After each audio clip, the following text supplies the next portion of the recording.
School के समस्त विद्यार्थियों का इस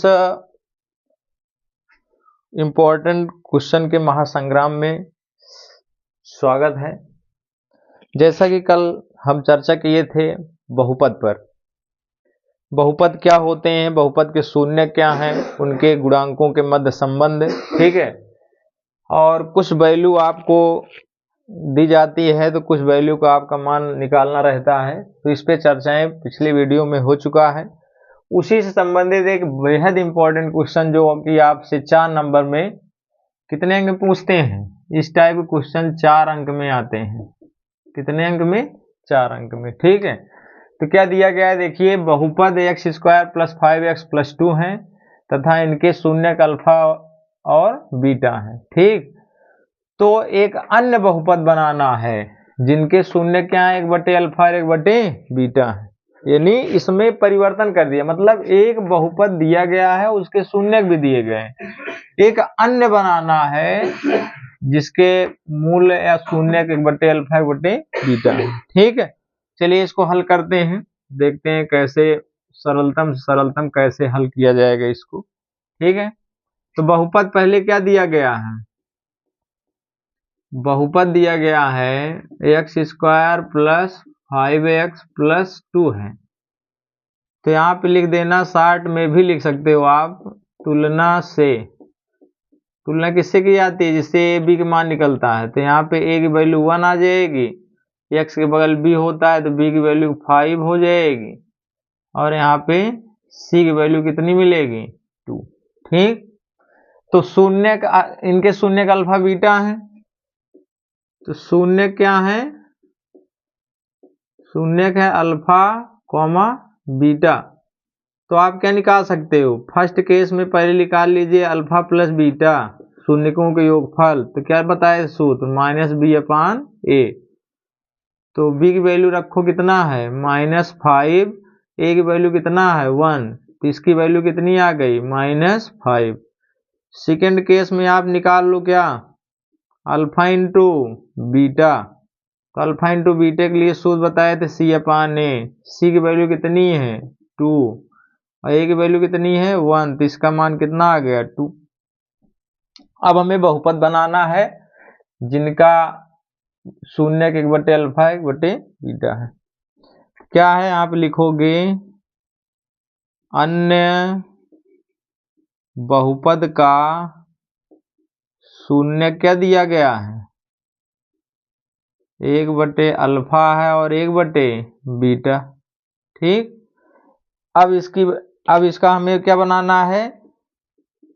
बहुपद। क्या बनाना है? बहुपद, ठीक, क्लियर। तो बहुपद बनाने के लिए आपको सूत्र बताए थे या नहीं बताए थे, इस पे चर्चा नहीं हुई थी, लेकिन अभी आप सीख लीजिए।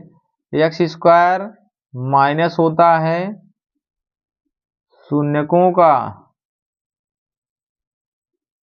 योग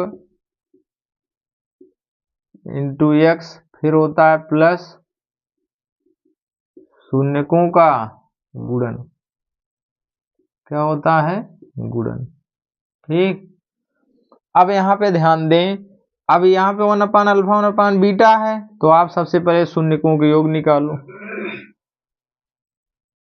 फर्स्ट केस में यहाँ निकालो 1/अल्फा + 1/बीटा। इसको सॉल्व करने के लिए कल सिखाया था, इसकी वैल्यू कैसे निकालेंगे। अल्फा इंटू बीटा, इसका एलसीएम बनेगा, बीटा को इधर लाएंगे, बीटा ही कर्नम बीटा, अल्फा का अल्फा में करेंगे तो अल्फा से कर्नम अल्फा, ठीक है। अब सबकी वैल्यू पता है, बीटा प्लस अल्फा कितना है, या अल्फा प्लस बीटा -5, ठीक। अल्फा इंटू बीटा कितना निकाले हो? 2, क्लियर इतना। अब उसके बाद सेकेंड केस में आप निकाल लो 1/अल्फा इंटू 1/बीटा।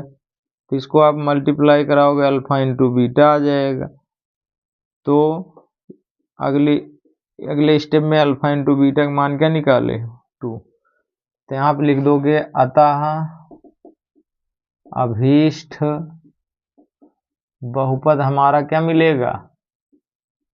अब इसी मान रख दो, एक्स स्क्वायर, शून्यकों का योग कितना आया -5/2, यहाँ पे x है, x लिख दो, प्लस शून्यकों का गुणनफल कितना आया 1/2। ठीक है, तो आपका ये बन गया x square minus minus plus 5/2 x plus 1/2। ठीक, या आप ये भी लिख सकते हैं, फार जीरोज करेंगे तो एलसीएम 2 बनेगा, 2 इधर आ जाएगा, 2x square plus 5x plus 1, चाहे इस यहाँ तक भी छोड़ सकते हैं और यहाँ तक भी। ठीक है, तो इस टाइप क्वेश्चन आपको 4 नंबर में पूछे जाते हैं। यहाँ पे कुछ भी दिया जा सकता है। ठीक है, 1 प्लस अल्फा 1 प्लस बीटा दे सकते हैं। ठीक है, अल्फा स्क्वायर बीटा स्क्वायर दे सकते हैं। तो इस तरह से बहुत सारे कंडीशन के सवाल आपसे पूछे जा सकते हैं, लेकिन लगाने का मेथड श्योरली यही रहेगा। ठीक है, एक अन्य क्वेश्चन लेते हैं जो कि इसी बेस पर है, थोड़ा इससे डिफरेंट है। ठीक है, नोट करें। सेम उसी फार्मूले पर आधारित एक इस टाइप के क्वेश्चन ऑब्जेक्टिव प्रश्न में भी पूछ लेते हैं।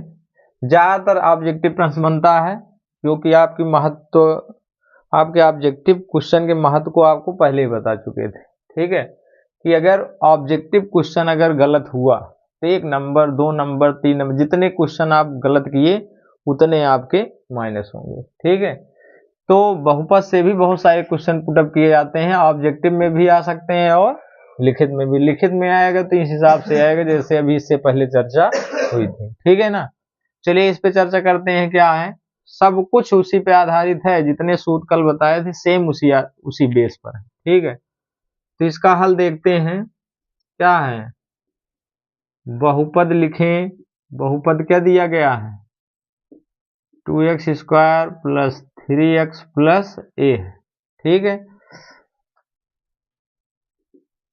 तुलना से आप ऐसे भी लिख सकते हैं, तुलना से। अब यहाँ पे स्मॉल a है इसलिए कैपिटल A लिख ले रहे हैं। कैपिटल A की वैल्यू 2, कैपिटल B की वैल्यू 3, कैपिटल C की वैल्यू a।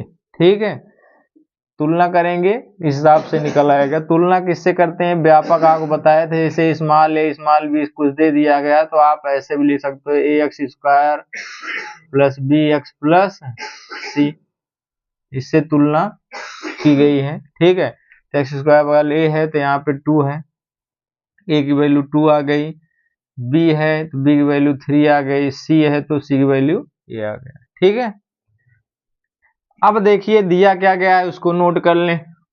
क्या दिया गया है, शून्यकों का गुणनफल।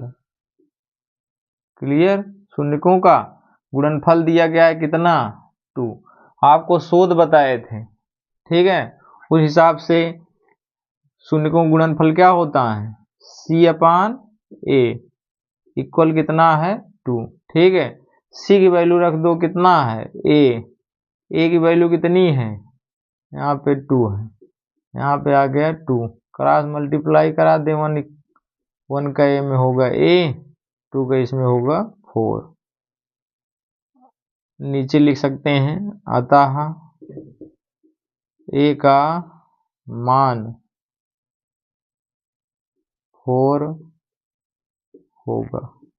ठीक, इस प्रकार से लिखने से नंबर कटने के चांस 100% हैं, 0 हो जाते हैं। ठीक है, तो लिखित में आएगा तो आपको ऐसे ही हल करना है, और बाकी आप जान ही रहे हैं, अगर ऑब्जेक्टिव क्वेश्चन है तो सीधा सीधा यहाँ फार्मूला रखना, क्रॉसिंग मल्टीप्लिकेशन करा देना, बात खत्म। ठीक है, तो इस प्रकार के बहुत सारे महत्वपूर्ण क्वेश्चन आपके सामने प्रस्तुत होंगे दिन प्रतिदिन। ठीक है, और सही हल और सही जानकारी प्राप्त करना है तो कंटिन्यू जो है हमारे चैनल से दिन प्रतिदिन जो है जुड़े रहें, और ज़्यादा से ज़्यादा उन बच्चों को शेयर करें जो आप से जुड़े हुए हैं। ठीक है, क्योंकि बता दीजिए कि अयोध्या सर जो है अब पुनः एक बार ऑनलाइन या यूट्यूब पर पढ़ाने लगे हैं। ठीक है, आप सभी के को एक बार तहे दिल से फिर से धन्यवाद जो कंटिन्यू इस प्रकार हमारे साथ जुड़े हुए हैं। ठीक, और हमारे वीडियो को ज़्यादा से ज़्यादा शेयर करेंगे। धन्यवाद।